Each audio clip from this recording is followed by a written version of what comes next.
this is Dr. Russ Jones. And Mr. Brad Kennan. How are you, my friend? We are wide open. We are. We're always wide open.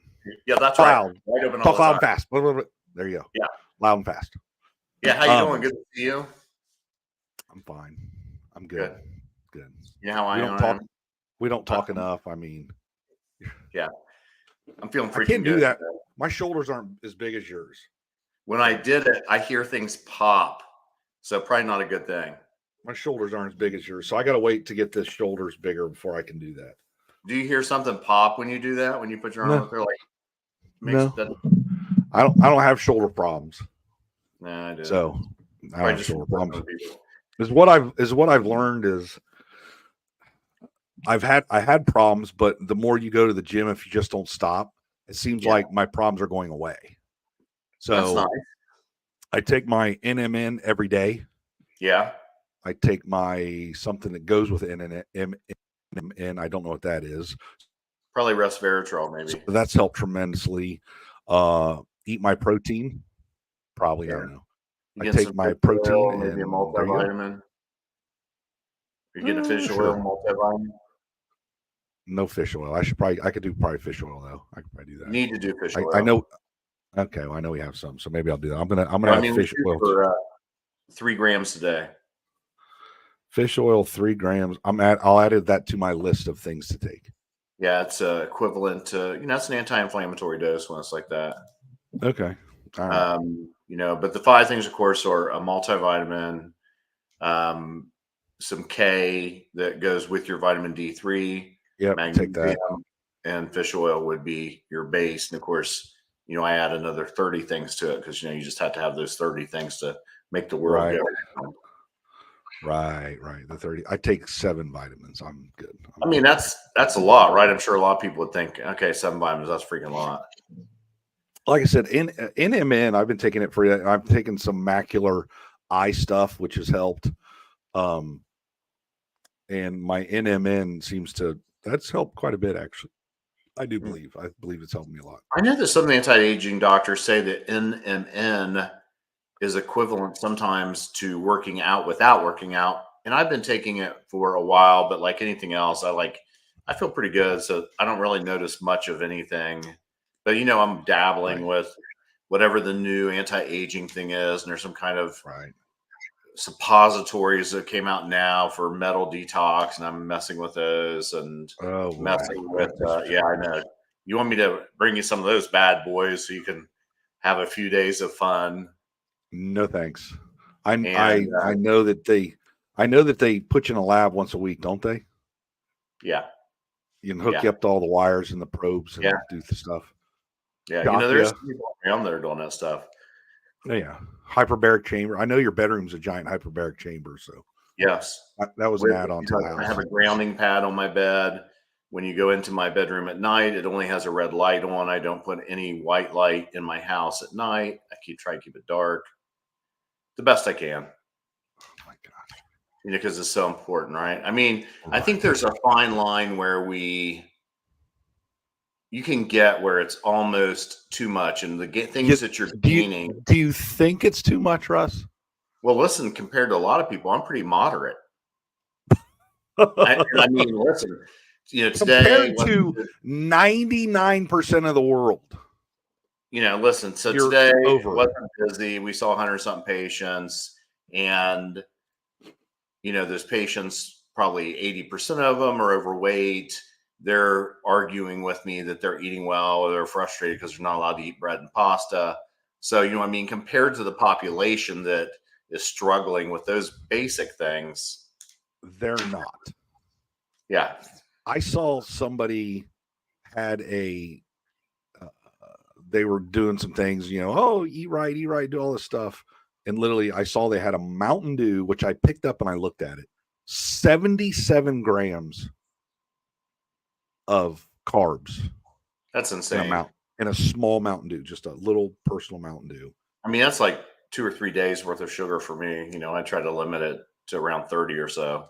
Oh my gosh, I don't even know if I do that many. I try not to do that many a day, but sometimes you just do it. Just in your protein shakes got some. So yeah. Anyway, or has some. Right. So go ahead. Anyway, no, go ahead. So because we have to be waiting on this. Okay. We have somebody waiting that's in good shape has lost 100 pounds. Right. We're not going to say who that is. But there are some holidays in the throughout the year that we do celebrate. Mm-hmm. We celebrate Easter. Christmas is a big one. Thanksgiving is a big one. And May the 4th is a big one.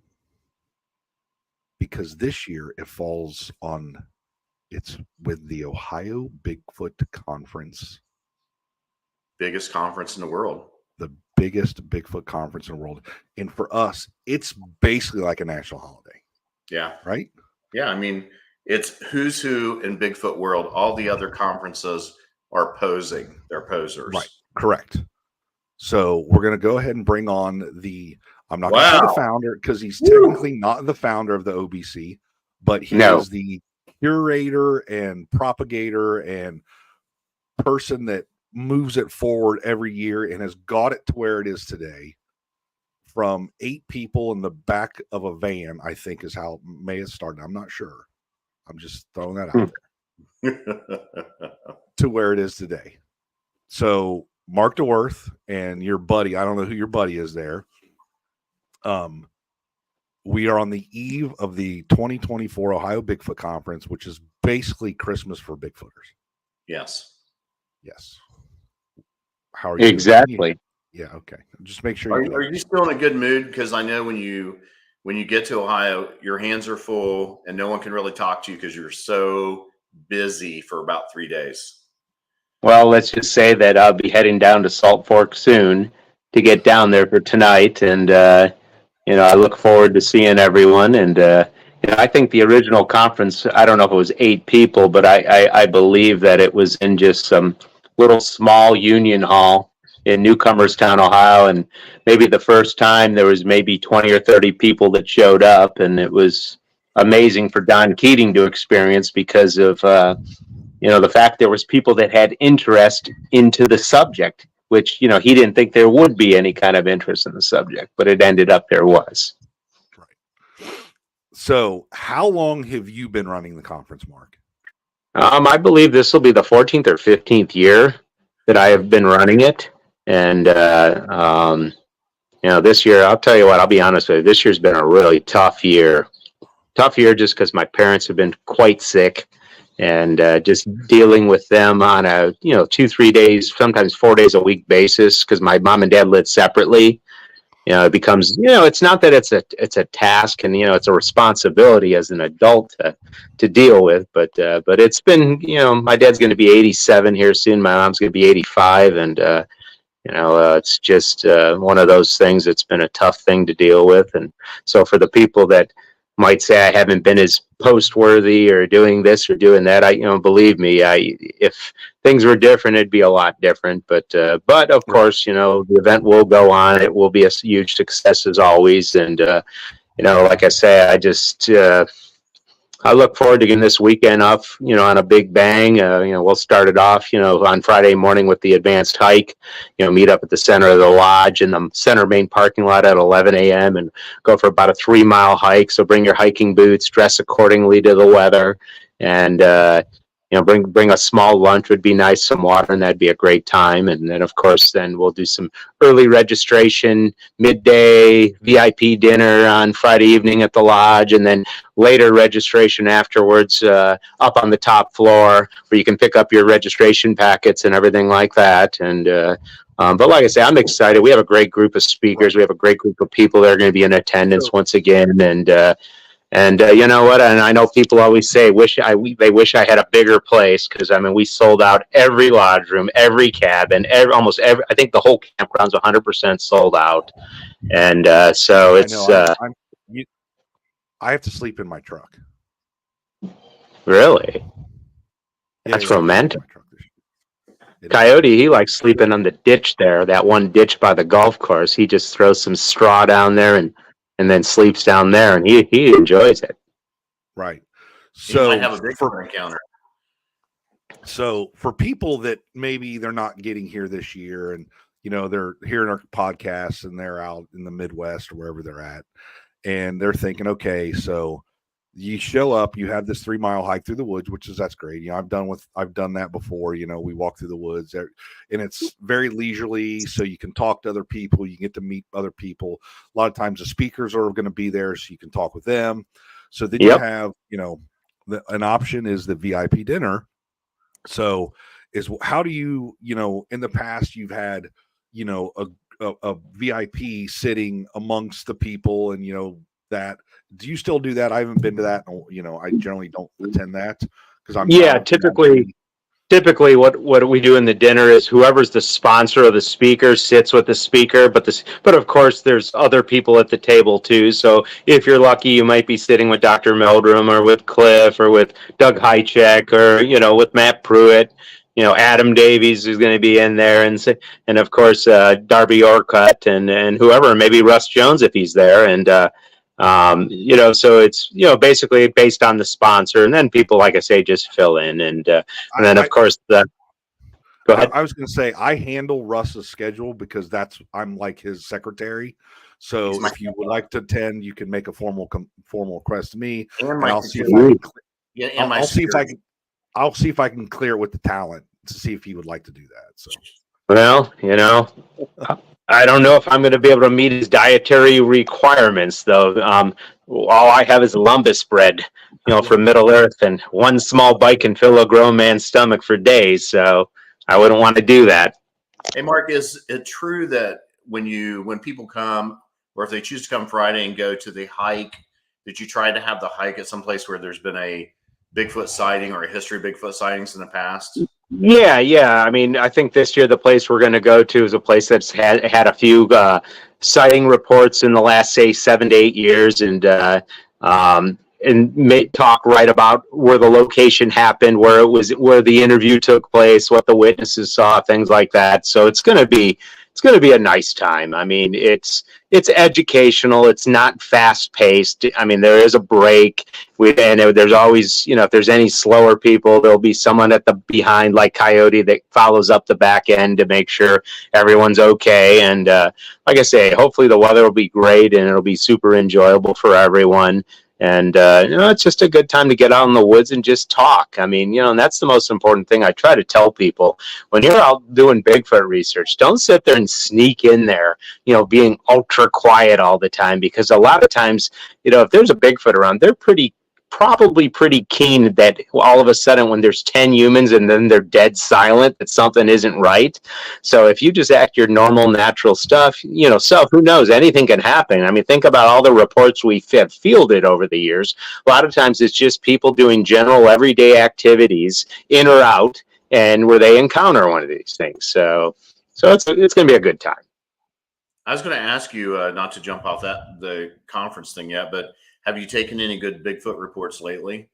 You know, I have had a few reports that have come in. A lot of them are in East Central Ohio. A couple were road crossers in Columbiana County. Broad daylight ones too. And the cool thing about the one where it crossed the road, the lady and her kid were coming over the top of the hill. When they crested it, the Bigfoot was crossing the road from the side left embankment. And the funny thing is, on the embankment, there wasn't a lot of trees and it was an open field behind it. So it apparently went over there to get something. And then when the car came back across the road to go down in the holler, which was to the right. And the holler, she said, she goes, you know, matter of fact, we own that property.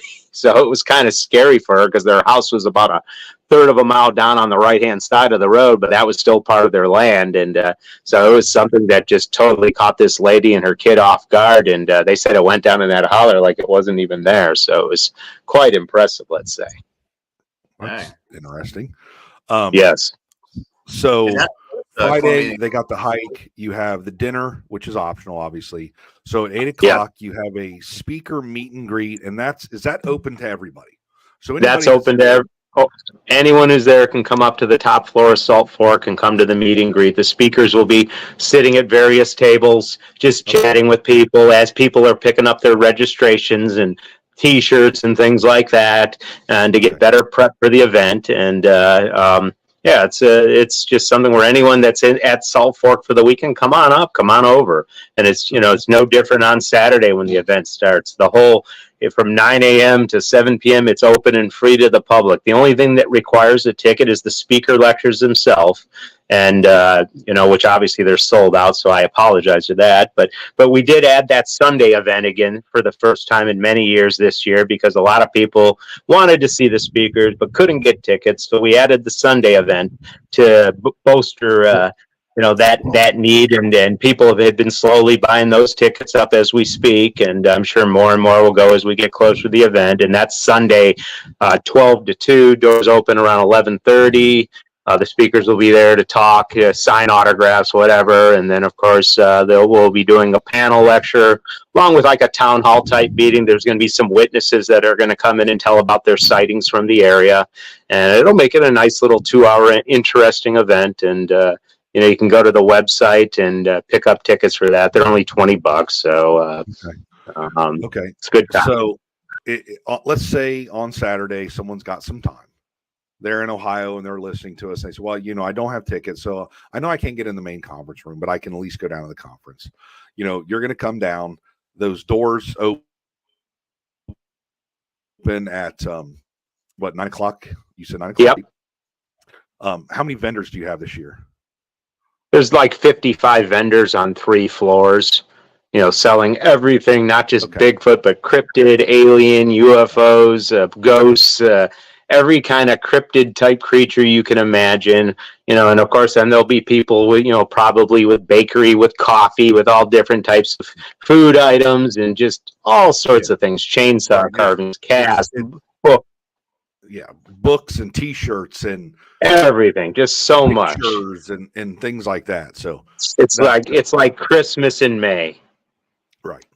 Everything Bigfoot you can imagine is going to be there. So at 10 o'clock, I know the doors open, and that's always people line up, because it's very seating's limited. But I would think that with talent like Russ and I, that we would have our own special section or row at least. I mean, roped off. Yeah, roped off for us. But I've noticed that never happens. Yeah. So, well, I maybe line like everybody else. Yes, there is, and there is no special section for anyone, because everyone that gets tickets to the event is a VIP to me. Right. We're just gonna let everybody else think that, but we know who the real VIPs are. So anyway, okay, there you go. 11 o'clock. Who's the master of ceremonies this year? It's Adam Davies. Oh, so Adam. Okay. Yeah, Adam's gonna be the. So if people, this is how it works. 11 o'clock, we start. It's slideshow, presentation. Matt Pruitt's first. He's a intellectual Bigfooter. Yes. That has a book out, and he's a guy that I don't know how to say. I mean, he's a talker, obviously. He's an intellectual talker, so take notes and come back and look some words up, because you're going to have to do that. Yeah. And I was with him last week for finding was it Small Town Monsters? We did a movie or a documentary or whatever, and I was the first time I've been to woods with Matt, and he's uses just as many big words in the woods as he does speaking. A lot of big words there. Right. Great guy. Yep. So you got Matt, then you got Cliff. Cliff's always a good talk, because he generally does something a little different every time. It's not the same show we saw last year or the year before. He's always thinks of something different. Darby Orcutt, which is interesting, because maybe he's going to talk about some of the DNA study that he's got going on and explain how his DNA study is different from the Sykes DNA and all the other stuff that went on, right? Yeah, exactly. And he's also going to be there to help people that maybe have potential hair samples or blood samples that they want to get tested, and how to go through the process to get it sent off to him at NC State, so they can get the test done quickly and get the results back to you even quicker. Right. So if someone, let's say, I'm person A, I live 8 miles from Salt Fork. I came out of my house yesterday morning, and I saw a Bigfoot step over a barbed wire fence. It caught its some hair on that fence, and I saw it walk away.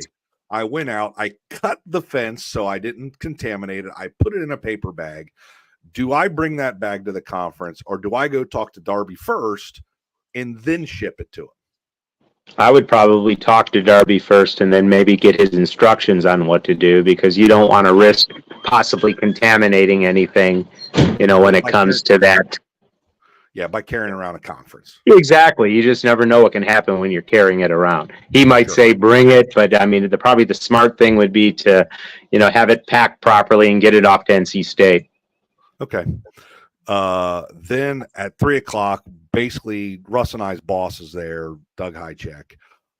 If people don't know who Doug is the producer of, the Monster Sasquatch, Sasquatch Legends Meet Science, Monster Quest, all that. Yes, great stuff. And he's got the new one coming out, Legend Meet Science 2, eventually. He's the mastermind behind the Untold Radio Network. So Doug, when you have him on a show, you just he's one of those guys that you kind of wind up and let him go, and you don't know where you're going to go. It's like one of those little things that like hops around. It may go over this way and it may go over this way because he is so intelligent. He can talk about anything for a long time. So I guarantee you he's going to be very interesting. Dinner, they have food trucks available outside. Yeah, there'll be food trucks available inside. The restaurant will be fully open as normal. So there'll be a wide variety. The bar will be open, wide variety. So, people have. Did you say bar? I think there's a bar inside the lodge. I have seen it because there's an 8'11" Sasquatch standing outside the door. Okay. We don't partake in the wilds of alcohol. Oh, no one does. Right. It's more just a place to sit and eat your food. Right. Exactly. Okay. Just making sure. I know. So food trucks, usually there's the barbecue people. They have the pizza people. They have the hot dog vendor that's actually very good hot dogs. The dessert guy. I don't know who I'm missing. Yeah, I'm not sure what the selection is this year, but it is a variety of selection. So I guess you'll just have to be surprised. Exactly. And the lodge food was a lot better last year. Yeah, they got a new chef is why. Yeah. Once they got the new chef, that was a big difference. I know last year they had an issue that for years and years and years, they had let some people kind of check in early just so that they didn't have this big crush of people.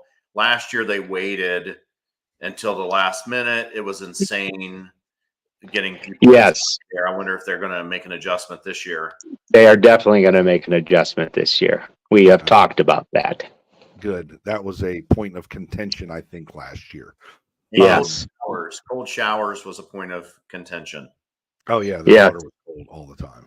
Yeah. Well, they've been working on, the lodge has been getting so renovated with all different new things. So let's hope it's improving, because I know after the event, all the lodge rooms and like bathrooms and everything are all getting redone. So, I mean, basically by the 25 event, everything should be totally redone in the lodge. Well, it's okay for us. We all take cold showers. Well, and plus for Bigfoot people, most of us just take tick showers and we're happy. Yeah. Right. Yeah. Yeah. We don't even like use real water. We just do it in a stream sometimes. Exactly. And then at 7:00, you have the main guy, Dr. Jeff Meldrum. Yes. And I want to tell people, we've never had him on our show, and maybe we'll Russell. It'll be coming up. Kind of schmooze him and try to get him on the show, or maybe you could put in a good word for us, Mark, and maybe say, hey, these guys are pretty good. Maybe you can be on their show sometime. Okay. So I want people to know that I watched Jeff Meldrum do an hour-and-a-half talk on the Patterson-Gimlin film at your conference, and it was the best hour-and-a-half I'd ever had. In Russell, my story has never changed on this. It is the best hour-and-a-half I've ever seen anyone talk about Bigfoot in my entire life. And I love it. It's fun. Do what? It's funny you say that, because I have never seen a talk at my conference. Well, maybe you should sometime. You're usually hiding by then. Right. Yeah. Well, the Tasmanian devil, you're moving so quickly, no one can see it's you. Well, one of these days I'll get to see him. So Dr. Meldrum literally talked for an hour and a half, starting at the top of Patty's head, and literally went down her entire structure to the bottom of her feet. And I tell people, if you have any doubt that Patterson Gimlin is fake, and you saw this man do that talk, you would have zero chance to believe that is not real, because it is absolutely, he did a phenomenal job. And it's what I wish I could see. I wish I could see it again, because it was unbelievable. Well, so I'm sure he'll have some new talk this time. I'm not sure about what, but he always requests an hour and a half, so that's why he's the last speaker.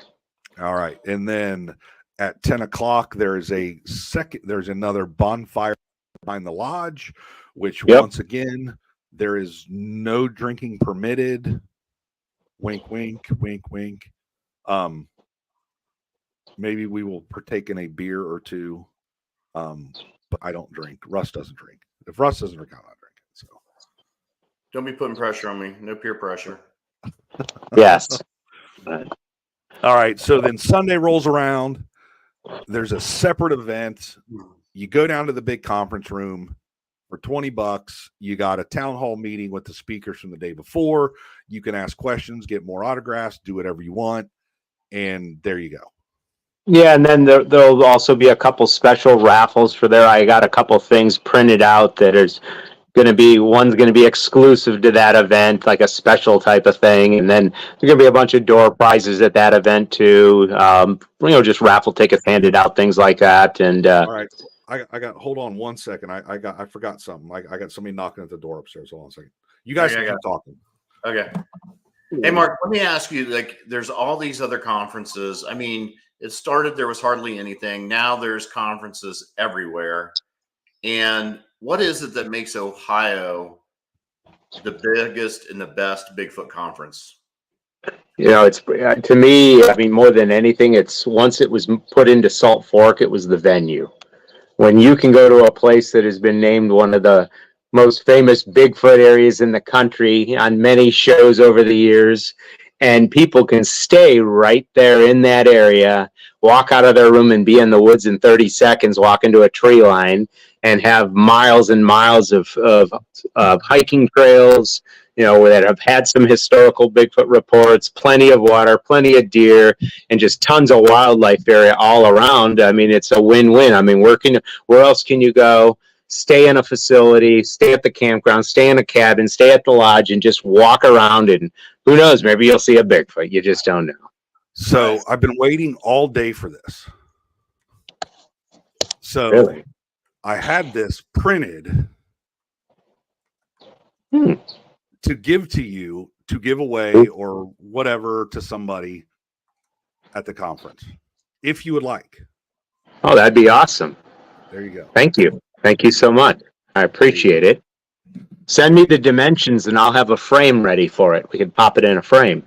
He's got a frame already. It's already framed. Well, it is. Okay, it is framed. Oh, that'll even be better. Okay, I thought it was just a mat, but okay, that's even better. Oh. Awesome. I appreciate it. Thank you. You'll just have and to I have the originals for those. From the Wide Open Research podcast. Right. So yeah, that's no problem. And in fact, I painstakingly watercolored these with my talent. Oh my!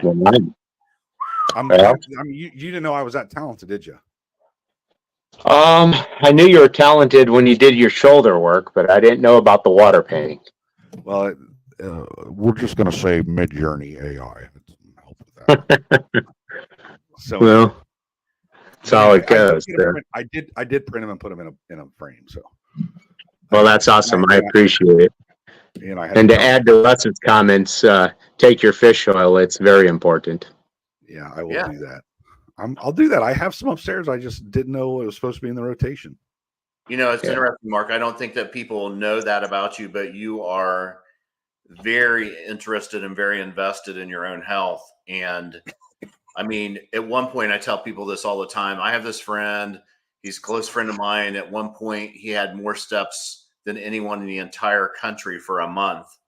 And they were like, really? And yeah, he was over 30,000 steps a day for a month. And I broke that. You broke that. I broke 1 million steps 3 months.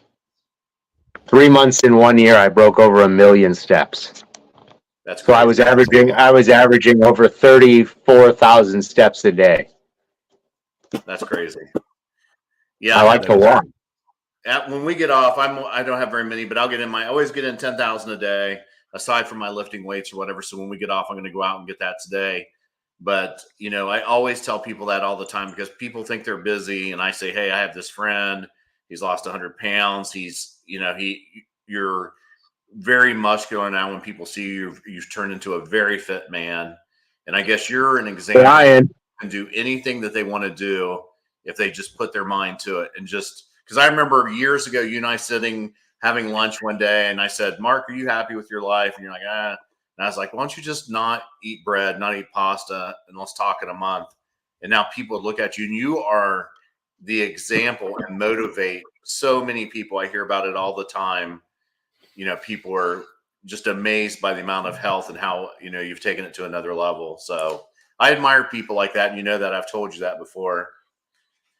Well, it's I think a lot of people don't realize it's a lot easier mind over matter if you really commit yourself. And I see a lot of people on different platforms saying they need to make that change, and they typically do these hokey diets, and these hokey diet plans are just a temporary fix. You just have to slowly change the way you eat, and I know you can't just do it all in one quick shot. You just slowly implement it. Get rid of the breads, get rid of the sodas, get rid of the any of the pastas and things like that. And then when you do eat some of the things, make sure you don't eat such large portions, and drink enough water. I mean, the water is so important.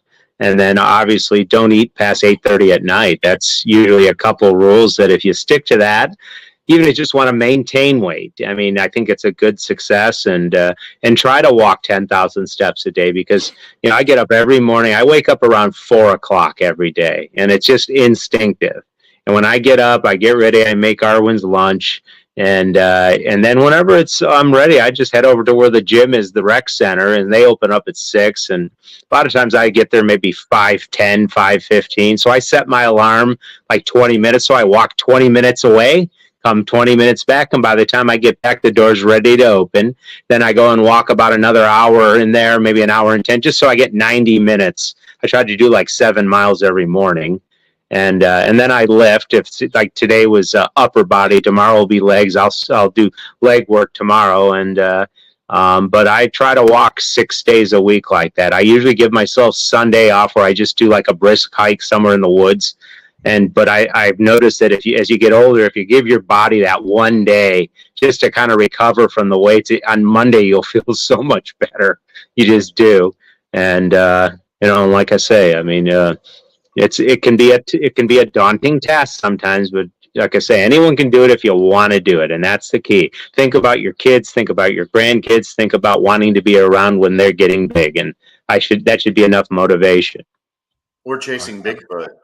Or chasing Bigfoot, chasing big trees, whatever, and things like that. I mean, believe me, everyone has goals, and sometimes you can't get down to exactly where you want to be. But if you lose 75 pounds, you lose 50 pounds, that's a big win. And if you lose 50, you can lose 75. If you lose 75, you can lose 100. I mean, it's just really up to what you want to do. It's called a change in life. And folks, I think one thing I've learned is there's a lot of bad stuff in the food we eat, and try to eat as healthy as you can. And when you do have your sweets, have them if you do exceptions like birthday parties for your kids, things like that.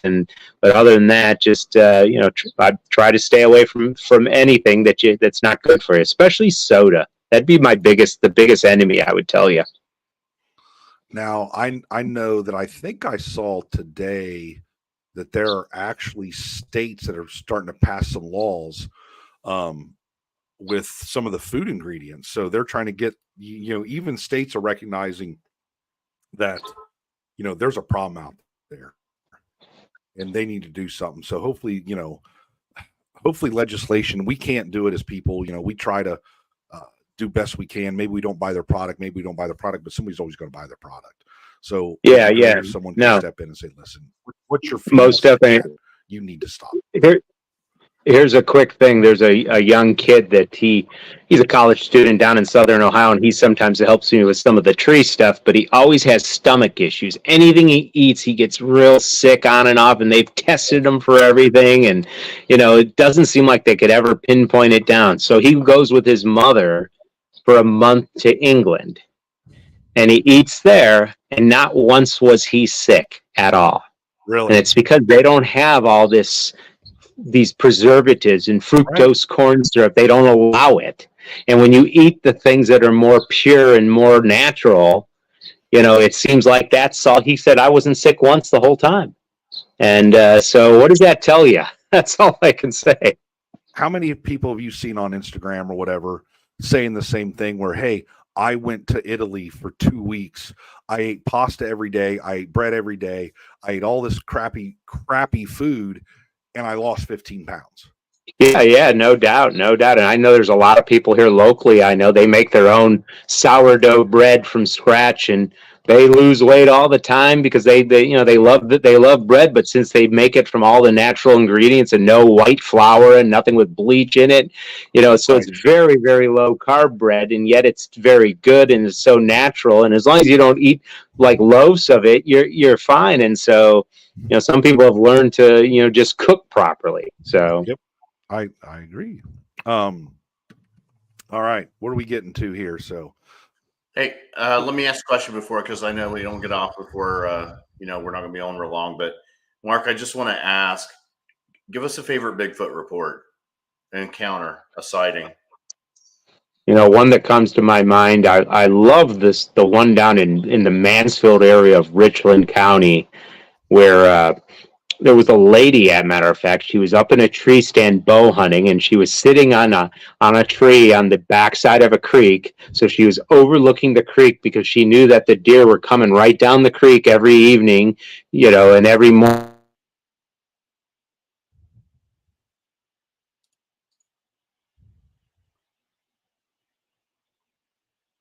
Mark kind of froze there, so Brad and I are just waiting for him to.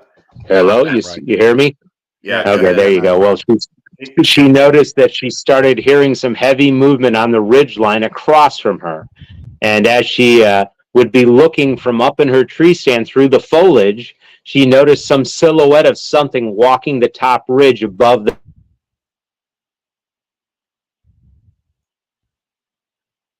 For the listeners, Mark is having a little problem with his internet connection right now, so he's just continued. Yeah. Here, let me try to move over here.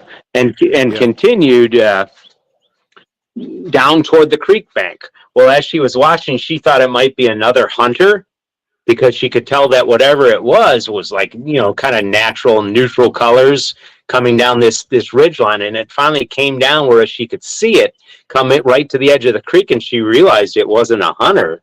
It was this huge hair-covered creature. And she said it was looking up and down both sides of the creek, like almost what she thought was looking for the same deer she was looking for. And then she said it actually crossed the creek to her side. And this is what I love about this story. So she crossed the creek from that side. It crossed on her side, and it came up the embankment. But she said she watched it through the foliage at maybe about 100 feet.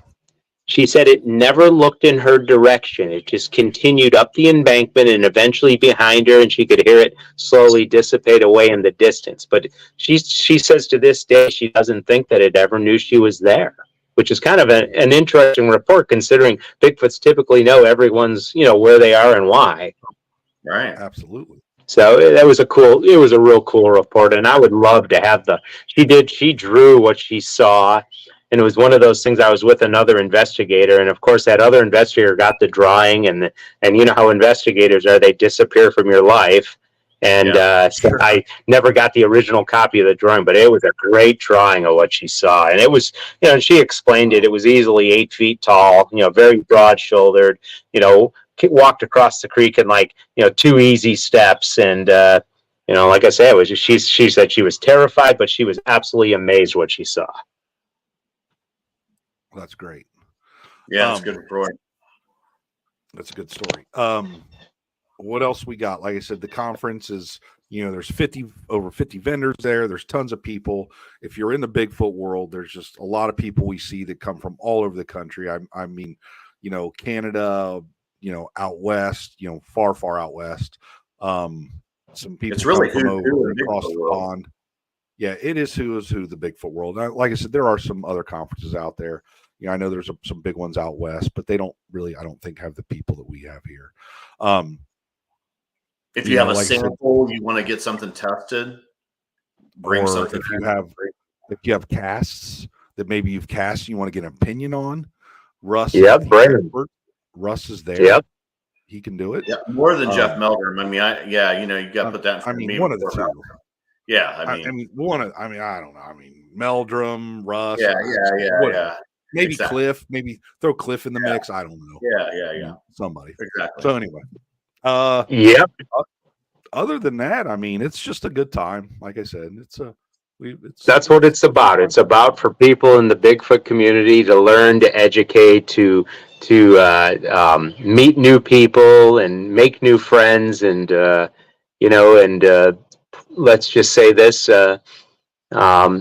learn more about the Bigfoot phenomenon to maybe convince them that maybe there's something out there that's worth the time to put some research and some effort into looking for the truth.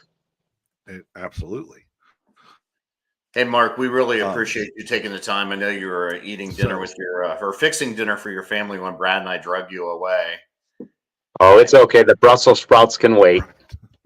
Into our world. They can wait a very long time if you want to know the truth. I love Brussels sprouts. I love them. Now, broccoli's another story. Brussels sprouts, no, that's different. But Mark, we appreciate it. We will see you tomorrow. Very soon. Tomorrow. Yeah. Okay. All right. It's good to see you, my friend. Actually, tonight. Yeah, maybe tonight. Yeah. Okay, that'll be good. I'll make sure I'll have a nice bottled water for you. Thank you. I appreciate. My pleasure. All right. Thanks. Well, you guys. Well, Bye-bye. I think I just cut you off quick. What were you saying? I said, have safe travels down and be safe. I'll see you guys soon. All right, later. Bye. All right. So, like I said, this is like this is a national holiday for Bigfooters, because everybody comes Thursday, Friday, take a couple days off work. They're going to come see us and go from there. Yeah. Last year, one of the things I enjoyed so much is we had just really got started with the podcast, and I was surprised at how many people came up and told us they listened and wanted to talk to us for a few minutes. We got some guests, if you're wanting to get on the show, hit Brad right up. We're usually carrying a calendar around with us. I'm sure we'll probably do a show or two while we're up there. And I have my calendar with me right here. Okay, there you go. And I mean, but it was, Brad and I talked about when it's fun for him and I go on and talk each week, and we enjoy it. And we've always been close, but I mean, when you get the emails, you bump into people and they say, "Hey, I listen," and you can tell that they enjoy it. Then, it's been fun for us. That's a little different. At least we know that people are listening, and we are making somewhat of I don't say we're making a difference, but obviously we're doing something right. So yeah. So stop, say hi to us. We'll be around all weekend, and usually Brad and I will usually go out in the woods a little bit on Friday sometime to look around if Brad lives through his allergy season. Yeah. We'll get out there. I'm telling you, I think this might be a cold. I'm not a big allergy guy. I don't know. I'll get over it by then. Anyway. We did show last night. It feels like you're better tonight. I hope you feel better. But please subscribe. If you want to have a suggestion, you want us to interview someone, you have a Bigfoot report, West Virginia Bigfoot, the BigfootDoc.com, Wide Open Research. What's the website? At gmail.com. Gmail.com.